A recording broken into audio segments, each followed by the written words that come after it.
The moment I realized my family had erased me from their plans was the moment I stopped making excuses for them. I had spent 3 weeks preparing for my 65th birthday party. 3 weeks choosing recipes, polishing the good china, and writing place cards in my neatest handwriting. There would be 8 seats around the dining room table. 1 for me, 1 for my son Elliot, 1 for my daughter-in-law Meadow, 2 for my grandchildren, the rest for close family members who had promised they would be there. On the morning of my birthday, sunlight poured through the kitchen windows, and for the first time in months, I felt genuinely happy. I tied on my favorite apron and started cooking before 7 o'clock. The roast went into the oven. Fresh rolls rested beneath a towel. A chocolate cake cooled on the counter beside a bowl of strawberries. Every detail mattered because family had always mattered to me. Since my husband Robert passed away 3 years earlier, family was the thing I held on to most tightly. By late afternoon, everything was ready. I changed into a navy blue dress Robert had always loved. I carefully styled my silver hair and stood in front of the mirror for a moment. The woman looking back at me seemed older than 65, but there was still hope in her eyes. I remember smiling at my reflection. I remember thinking this would be a good day. At 6 o'clock, the candles were lit. The dining room looked beautiful. The table shimmered beneath soft light. The smell of dinner filled every corner of the house.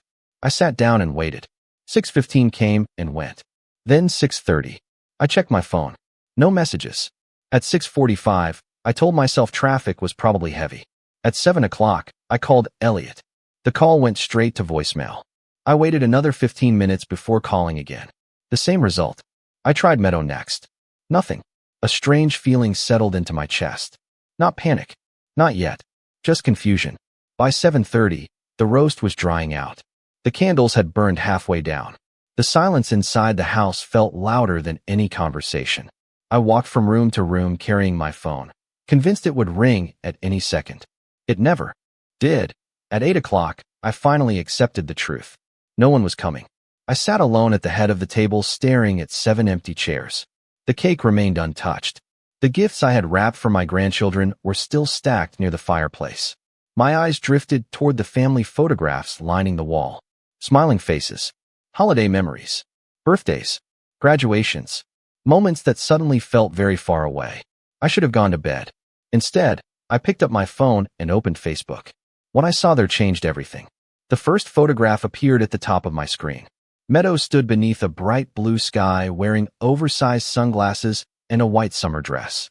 Her arm was wrapped around Elliot. Behind them stretched an endless ocean. I stared at the image, unable to understand what I was seeing.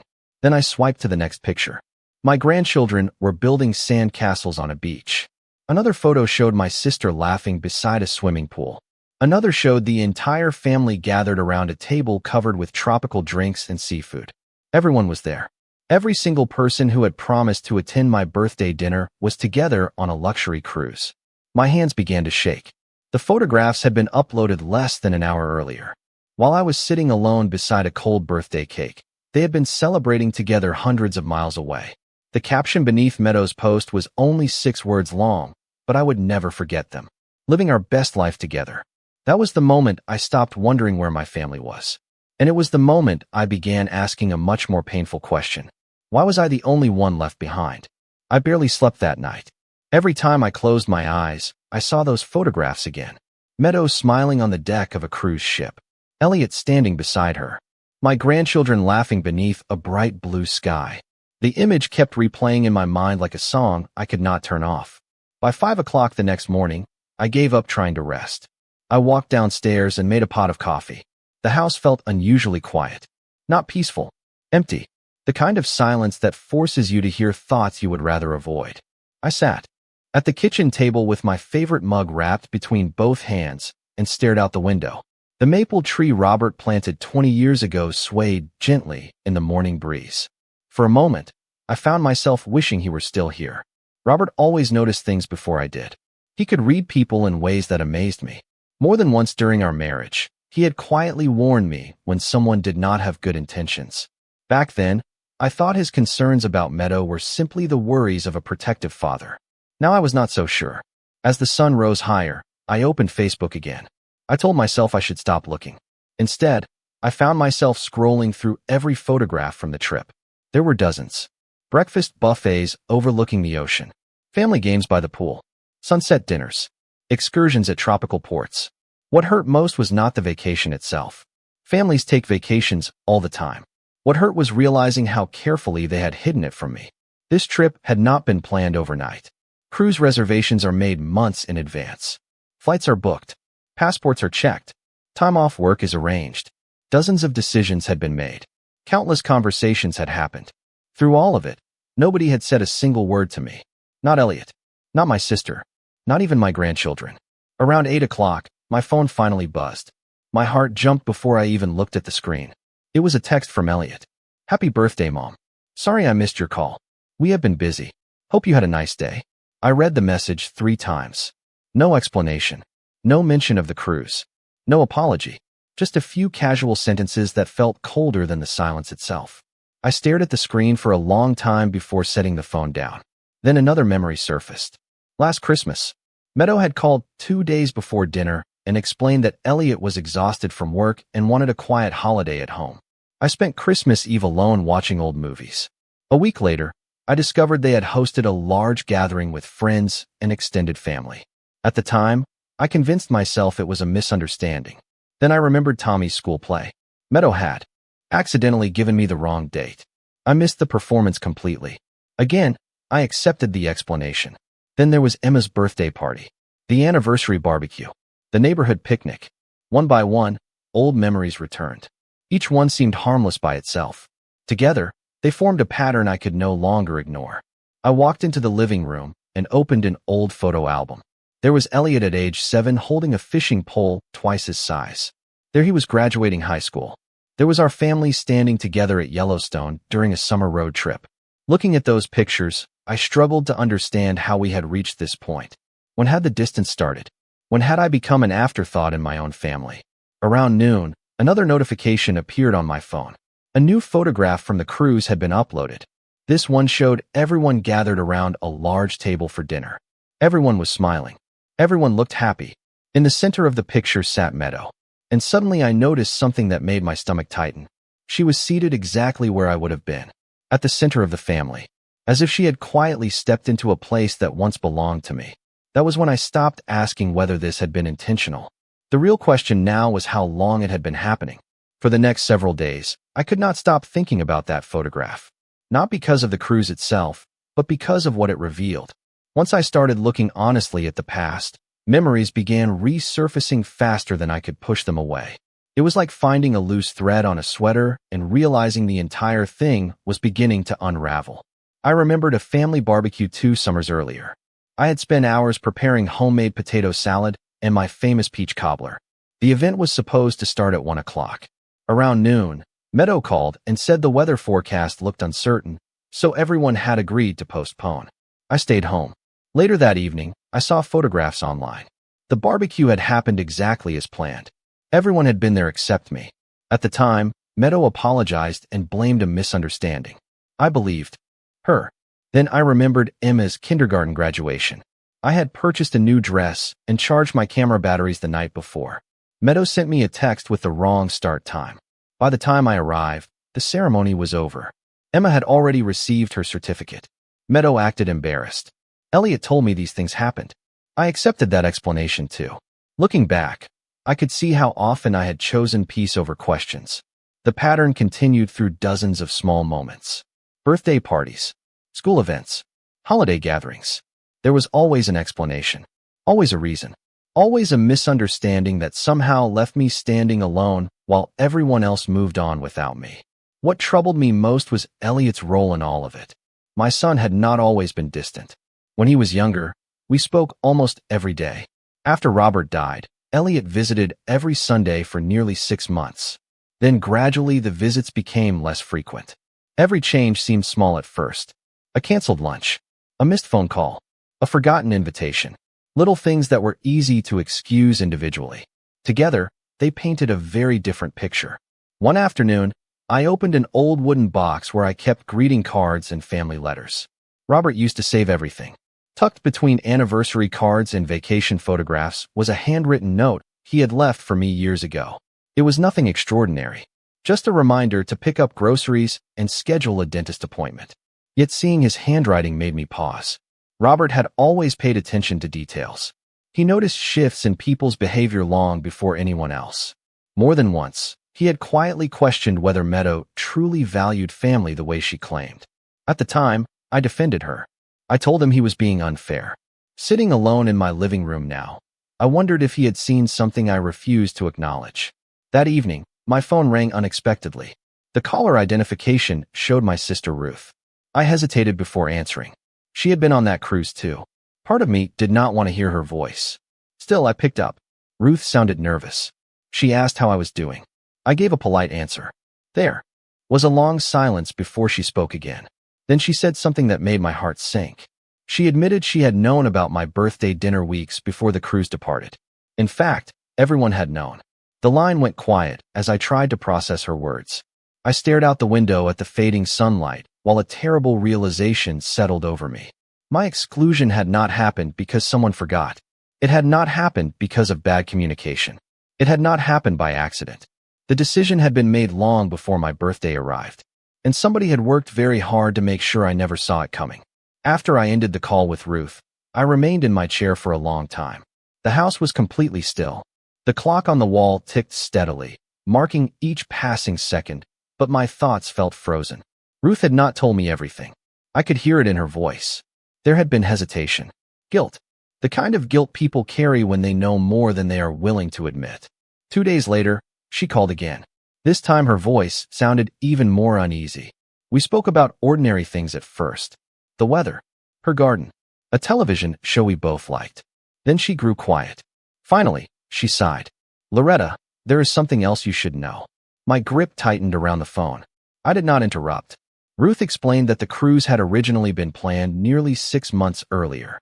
At first, it was supposed to be a simple family vacation. Nothing unusual. But as the plans developed, Meadow began organizing every detail herself. She selected the dates. She handled the reservations. She created the group messages. According to Ruth, Meadow insisted that everything remain a surprise because she wanted the trip to feel special. That explanation sounded harmless on the surface. Then Ruth told me the part she had been afraid to share. About 2 months before my birthday, someone had suggested inviting me. The suggestion was dismissed almost immediately. Ruth did not say who made the decision. She did not have to. I already knew. Meadow.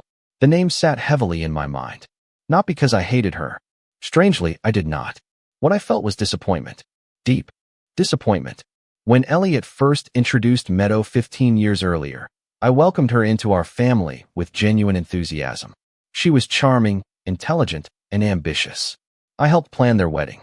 I babysat whenever they needed help after the children were born. When they struggled financially during their first years of marriage, I quietly paid bills they never even knew about. I never expected repayment. Family was never supposed to be a transaction. Yet the more I reflected on those years, the more certain moments stood out. Little comments I had ignored. Small expressions that seemed insignificant at the time. Meadow often smiled when speaking to me, but her smile rarely reached her eyes. She complimented me in ways that somehow felt dismissive. She would say things like, "You are amazing for your age," or, "I hope I have your energy when I am older." Harmless words on the surface. Yet somehow they always left me feeling smaller. I remembered a dinner several years earlier when one of Elliot's colleagues asked me a question about my former career. Before I could answer, Meadow interrupted and changed the subject. At the time, I assumed she was simply trying to keep the conversation moving. Now I wondered if there had been another reason. The more memories returned, the clearer the pattern became. Meadow never openly argued with me. She never raised her voice. Instead, she operated quietly. Invitations disappeared. Plans changed. Information failed to reach me. One event at a time. One conversation at a time. One small exclusion after another. None of it seemed important enough to confront. Until eventually the exclusions became normal. That realization hurt more than I wanted to admit. Because it forced me to acknowledge something uncomfortable. Meadow could not have accomplished any of this alone. Elliot had been there every step of the way. Maybe he had not started it. Maybe he had not even noticed it at first. But at some point, he stopped questioning it. He stopped protecting the relationship we once had. He allowed the distance to grow. That evening, I walked into Robert's old study. Most of his belongings remained exactly where he left them. His reading chair sat beside the window. His favorite fountain pen rested on the desk. Looking around the room, I felt the familiar ache of missing him. Then my eyes landed on a small framed photograph. It showed the four of us years ago at a 4th of July picnic. Elliot was smiling. Meadow was smiling. Robert had his arm around my shoulder. We looked like a family. I picked up the frame and studied it carefully. For the first time, I found myself wondering whether the family in that photograph had already begun changing long before I noticed. And if that was true, what else had I failed to see? The following week brought an unexpected visitor. I was trimming the rose bushes in my backyard when a familiar sedan pulled into the driveway. At first, I did not recognize it. Then I saw the man step out, and my heart skipped. It was Martin Hayes, one of Robert's closest friends. I had not seen him in nearly a year. Martin was in his 70s now, tall and slightly stooped, but his sharp blue eyes had not changed. He greeted me warmly and asked if he could come inside for coffee. Something about his expression told me this was not a social visit. We sat at the kitchen table where Robert and Martin had spent countless afternoons discussing baseball, politics, and old memories. For several minutes we exchanged polite conversation. Then Martin placed a worn leather folder on the table between us. He rested one hand on it, but did not open it immediately. "Loretta," he said carefully, "there is something Robert asked me to hold on to." The room suddenly felt smaller. I looked down at the folder. "What do you mean?" Martin leaned back in his chair. He explained that about a year before Robert passed away, they had spent an entire afternoon reviewing family finances. Nothing unusual. Robert had always been organized. But during that conversation, Robert expressed concerns. Not about money. About relationships. Martin chose his words carefully. Robert worried that certain people were becoming too influential in family decisions. He worried that communication was changing. He worried that distance was quietly growing where closeness once existed. Hearing those words sent a chill through me. They echoed thoughts I had only recently begun allowing myself to consider. Martin finally opened the folder. Inside were several documents, notes, and letters written in Robert's familiar handwriting. I immediately recognized the neat blue ink. For a moment, emotion threatened to overwhelm me. Martin waited patiently while I gathered myself. Then he slid one folded page toward me. It was not a legal document. It was a personal letter. Robert had written it in case circumstances ever made me question my place within the family. My hands trembled as I read. The message was simple. Robert reminded me of everything we had built together over 40 years. He wrote about loyalty, dignity, and self-respect. Most importantly, he warned me never to measure my worth by the way others treated me. People reveal themselves through patterns, not promises. One sentence read. I stared at those words for a long time. Patterns, not promises. Suddenly, every missed invitation and every unexplained exclusion returned to my mind. Martin remained silent until I finished reading. Then he told me something else. Over the last few years, Robert had occasionally mentioned concerns about how dependent certain family members had become on my generosity. According to Martin, Robert feared that some people appreciated what I provided more than they appreciated me. The observation hurt because deep down I already suspected it was true. After Martin left, I spent hours reviewing the folder. There were notes about family discussions, reminders Robert had written to himself, and observations about events that seemed insignificant at the time. None of it accused anyone directly. Yet together, the papers painted a picture of a man quietly paying attention. A man who noticed shifts long before anyone else. As evening approached, I sat alone in the living room with the folder resting beside me. Outside, the sun dipped below the trees. The house grew darker. Yet for the first time since my birthday, something inside me felt clearer. I was no longer dealing with isolated incidents. I was looking at years of small decisions that formed a much larger truth. And as I closed the folder and glanced toward the family photographs on the mantel, I realized something else. If Robert had seen these warning signs years ago, there was a very good chance that an even bigger secret was still waiting to be uncovered. The next morning, I carried Robert's folder into the dining room and spread the papers across the table. Sunlight streamed through the windows, illuminating years of memories and observations that suddenly seemed far more important than when they had first been written. I made a fresh pot of coffee and began reviewing everything carefully. At first, I was simply looking for clues. What I found instead was a pattern that stretched much further than I expected. Several pages contained notes about financial assistance we had provided over the years. College tuition, emergency car repairs, down payments, medical bills, family vacations. Robert had documented everything, not because he expected repayment, but because he believed organization prevented misunderstandings. As I read through the records, I was surprised by the total amount. Over 15 years, we had quietly contributed tens of thousands of dollars to help Elliot and Meadow build their lives. I did not regret a single dollar. Parents help their children. That was never the issue. What troubled me was something else. As the financial support increased, our invitations seemed to decrease. The more we gave, the less present we became. Around noon, I opened a box containing old greeting cards and thank you notes. I wanted to remember the family we once were. Many of the cards came from Elliot. Birthday messages, Mother's Day wishes, notes filled with warmth and gratitude. Most of them were from years earlier. Gradually, the tone changed. The messages became shorter, less personal, more distant. I noticed another detail. Nearly every recent card had been signed in handwriting that looked suspiciously similar to Meadow's. Perhaps it was innocent. Perhaps not. By late afternoon, I decided to review something I had avoided for years. My bank records. I logged into my account and examined transfers, checks, and payments dating back several years. What I discovered was not shocking, but it was revealing. Whenever a problem arose, I had stepped in. School expenses, appliance replacements, unexpected bills. I had always been available, always willing to help. Yet as I compared those moments to family photographs and invitations, a painful truth emerged. My value seemed highest when I was useful. The realization stung more than I wanted to admit. That evening, my phone rang. It was Elliot. His voice sounded cheerful, relaxed. He asked how I was doing and talked about the cruise as if nothing unusual had happened. He described the ocean views and the children's excitement. I listened quietly. Then he mentioned that Meadow was already planning another family gathering later in the year. Family gathering. The words echoed in my mind. He spoke as though family remained unchanged. As though I had not spent my birthday sitting alone beside an untouched cake. For a moment, I considered confronting him. I considered asking every question that had been building inside me for weeks. Instead, I remained calm. I asked a few polite questions.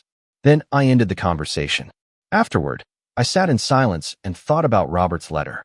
People reveal themselves through patterns, not promises. The sentence returned again and again. Elliot's words sounded caring. His actions told a different story. That distinction mattered. Later that night, while organizing the papers back into the folder, one final item slipped loose from between the pages. It was a folded sheet I had not noticed before. Unlike the other documents, this one was sealed inside an envelope with my name written on the front in Robert's handwriting. My heart began to race. Slowly, I turned the envelope over. Across the back flap, Robert had written a single sentence. Open this only if you ever begin to doubt what is really happening around you. I stared at the envelope for nearly an hour before opening it.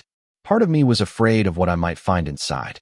Another part already suspected that Robert had left this message for a reason. Eventually, I slid my finger beneath the flap and unfolded the letter. The paper crackled softly in the quiet room. Seeing his handwriting again felt like hearing his voice. After years of silence, Robert began by telling me how much he loved me. Then the letter shifted. He explained that during the final years of his life, he had noticed changes within the family that troubled him. Not dramatic changes, small ones, the kind that are easy to dismiss individually. He wrote about conversations that suddenly excluded me, decisions being made without my knowledge, gatherings where invitations seemed strangely delayed or forgotten. Robert admitted that he had questioned several family members privately. Most denied anything was wrong. Yet the pattern continued. Then I reached a paragraph that made me stop reading altogether. Robert revealed that he had updated portions of his estate planning several years before his passing. Not because he expected conflict, but because he wanted to protect me if circumstances ever changed. He explained that certain assets remained entirely under my control. More importantly, he had instructed his attorney not to discuss specific details unless I personally requested a review. I sat back in my chair, stunned. Over the past few years, Elliot and Meadow had occasionally made comments about future family plans. Home upgrades, vacation properties, financial expectations. I had never paid much attention. Now I wondered whether assumptions had been made about resources that were never actually theirs. The letter continued. Robert urged me not to react emotionally. He reminded me that truth reveals itself naturally when people believe they have already succeeded. That sentence stayed with me. Truth reveals itself naturally. For days afterward, I carried the letter with me. I reread it during breakfast. I reread it before bed. Each time, different details stood out. Meanwhile, the crew's photographs continued appearing online. More smiling faces. More family moments. Yet something about the images looked different now. The closer I examined them, the more I noticed who was always standing at the center. Meadow appeared in nearly every photograph. Organizing, directing, positioning herself as the person around whom everything revolved. Then, nearly 3 weeks after my birthday, another unexpected call arrived. This time it was my granddaughter Emma. At 12 years old, she rarely called on her own. Her voice sounded nervous. We talked about school and her soccer season. Then she hesitated before asking a question. Grandma, were you sick on your birthday? The question caught me completely off guard. I asked why she would think that. Emma explained that before the cruise, she had overheard adults discussing the trip. She said someone told the children I could not attend family activities because I needed extra rest and preferred staying home. For several seconds, I could not speak.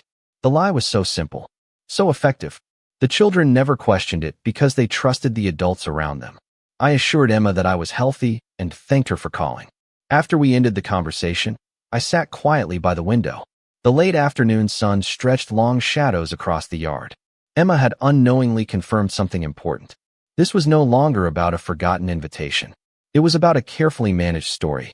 A story designed to explain my absence before anyone thought to ask questions.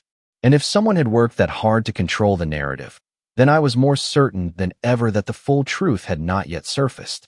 By the time summer began giving way to fall, something inside me had changed.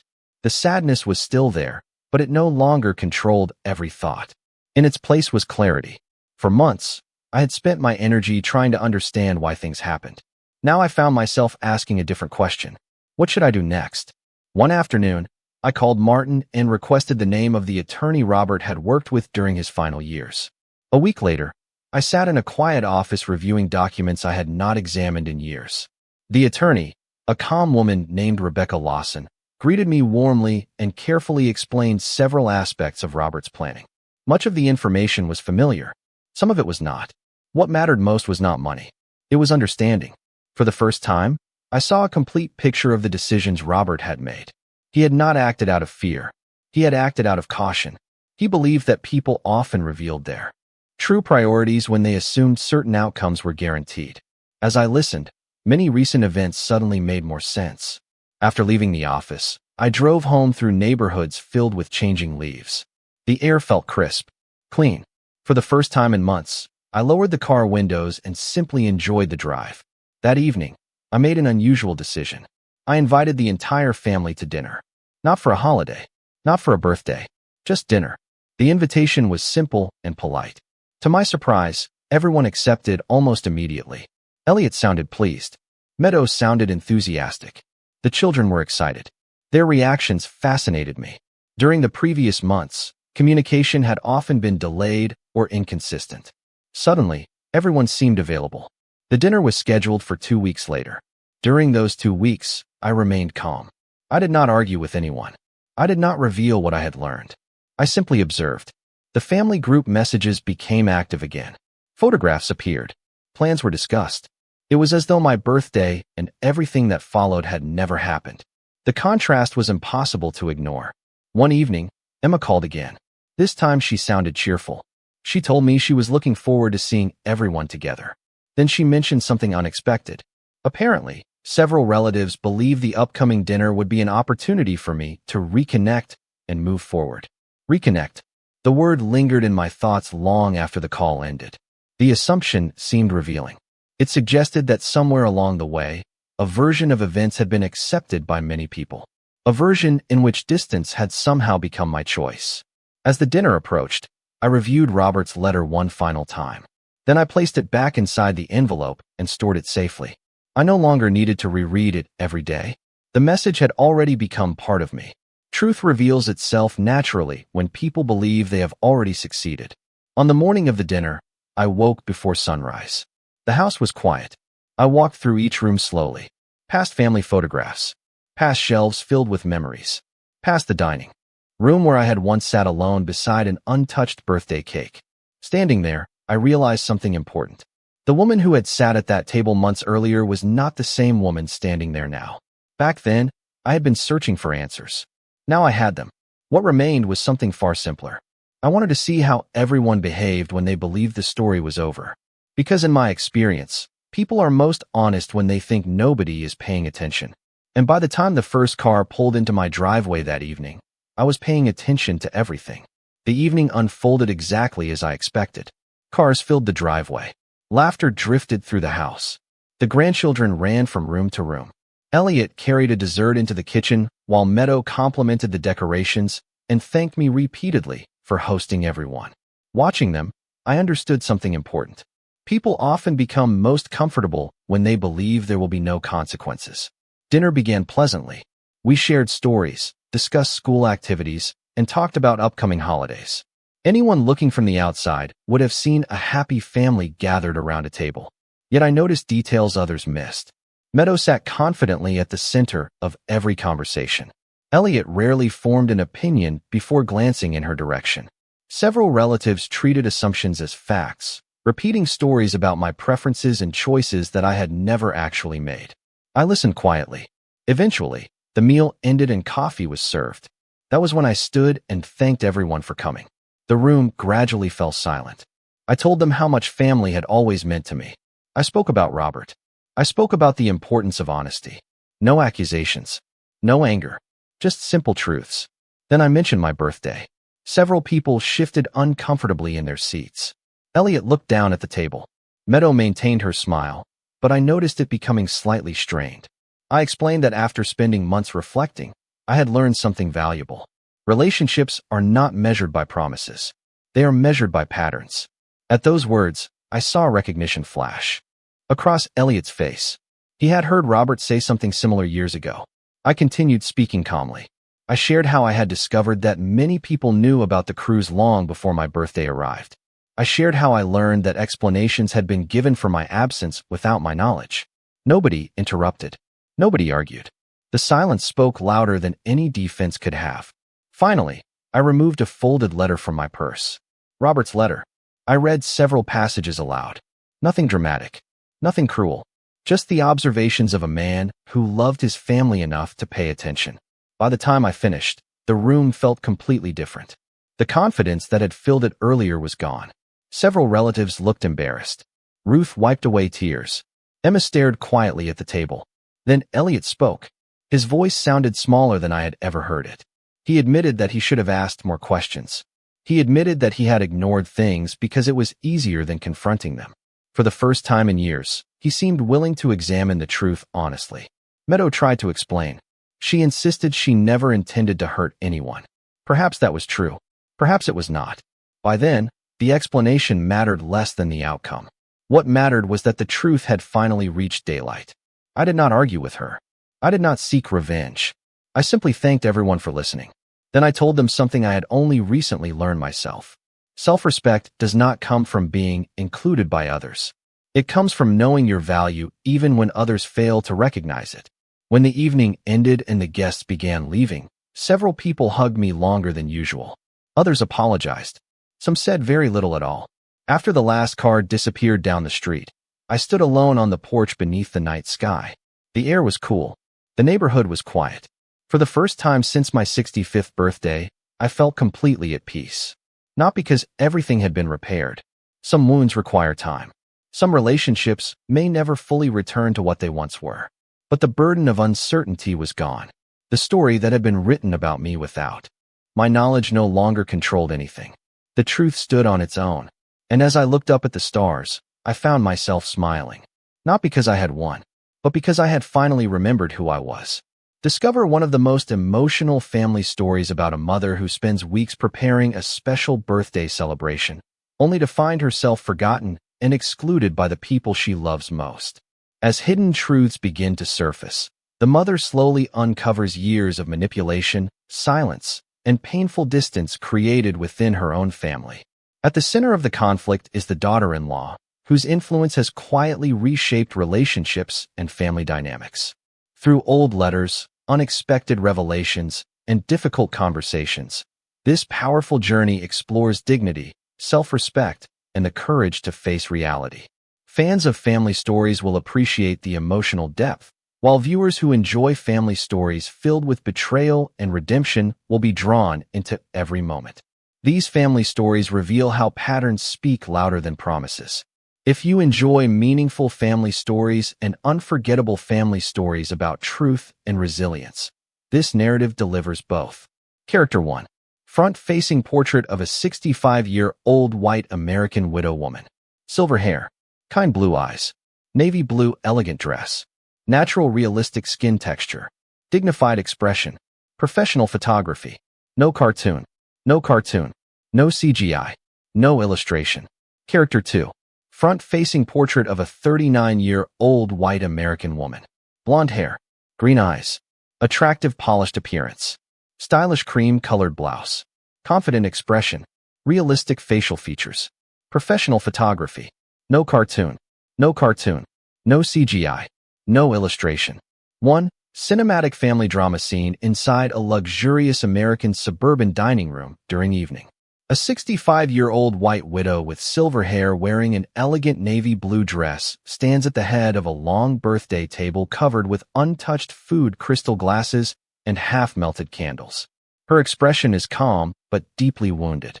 Across from her stands a 39-year-old white daughter-in-law with blonde hair, green eyes, and a stylish cream blouse. The younger woman has a confident, challenging expression while maintaining perfect composure. 7 empty dining chairs surround the table, creating a powerful visual symbol of abandonment. Warm chandelier lighting casts dramatic shadows across family photographs hanging on the walls. The atmosphere is emotionally intense and filled with tension. Realistic cinematic photography, ultra-detailed facial expressions, emotional confrontation, natural body language, high realism, professional movie still, depth of field, volumetric lighting, authentic American home interior, no violence, no fantasy, no cartoon, no CGI, no illustration, photorealistic, award-winning cinematic composition. 122. Highly dramatic cinematic family gathering inside a beautifully furnished American home during twilight. A dignified 65-year-old white widow stands beside a dining table, holding a handwritten letter with both hands. Her face shows heartbreak, transformed into strength and certainty. Opposite her stands a 39-year-old white daughter-in-law whose confident smile is beginning to fade as hidden truths emerge. Relatives sit and stand around the room in shocked silence, creating powerful emotional tension. Coffee cups remain untouched on the table. Family photographs and warm lamps fill the background. Golden evening light streams through large windows, creating long, dramatic shadows across the room. The focus remains on the emotional battle between the two women. The older woman appears composed, wise, and powerful, while the younger woman shows visible discomfort and uncertainty. Realistic human emotions. Hollywood-style family drama. Ultra-realistic photography. Cinematic lighting. Emotional storytelling. Natural poses. Professional lens depth. Rich textures. No violence. No fantasy. No cartoon. No CGI. No illustration. Photorealistic. High detail movie scene. 1, 2, 3. Emotional cinematic ending outside a beautiful American suburban home at sunset. A 65-year-old white widow with silver hair stands confidently on the front porch wearing an elegant navy blue dress. Her expression reflects peace, wisdom, dignity, and personal victory.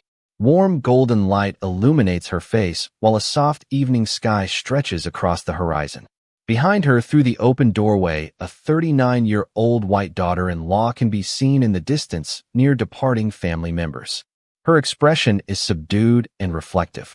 The focus remains on the older woman as she stands tall and calm after overcoming years of emotional hardship. The house glows warmly from inside. Family photographs are visible through large windows. Autumn leaves gently cover the front yard. The atmosphere feels hopeful, uplifting, and deeply cinematic. Realistic American neighborhood. Natural lighting. Authentic human emotions. Professional movie still. Ultra-detailed realism. No violence. No fantasy. No cartoon. No cartoon. No cartoon. No CGI. No illustration. Photorealistic. Inspirational cinematic storytelling. 1, 2.